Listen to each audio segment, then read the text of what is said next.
বাঘেল আর জাদুর জঙ্গল অনেক দিন আগে এক ছোট গ্রামে থাকত এক দুষ্টু কিন্তু সাহসী বাঘের বাচ্চা।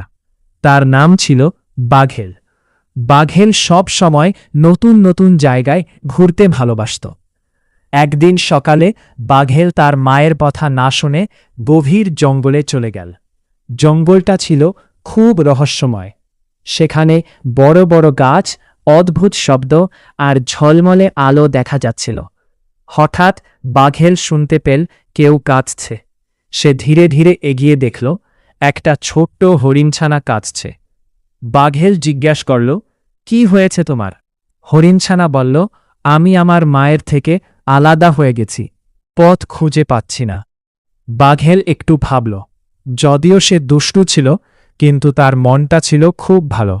সে বলল, ভয় পেও না, আমি তোমাকে সাহায্য করব। তারপর দুজনে জঙ্গলের ভিতর পথ খুঁজতে লাগল। পথে তারা এক জ্ঞানী পেঞ্চার সাথে দেখা করল। পেঞ্চা বলল, জঙ্গলের মাঝখানে একটা জাদুর গাছ আছে, সেই গাছ তোমাদের পথ দেখাবে। বাঘেল আর হরিণছানা দ্রুত সেখানে গেল।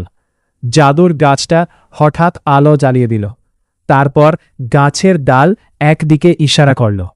দুজনে সেই পথে এগিয়ে অবশেষে হরিণছানার মায়ের কাছে পৌঁছে গেল।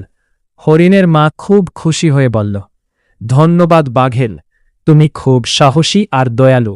বাঘেল হাসল।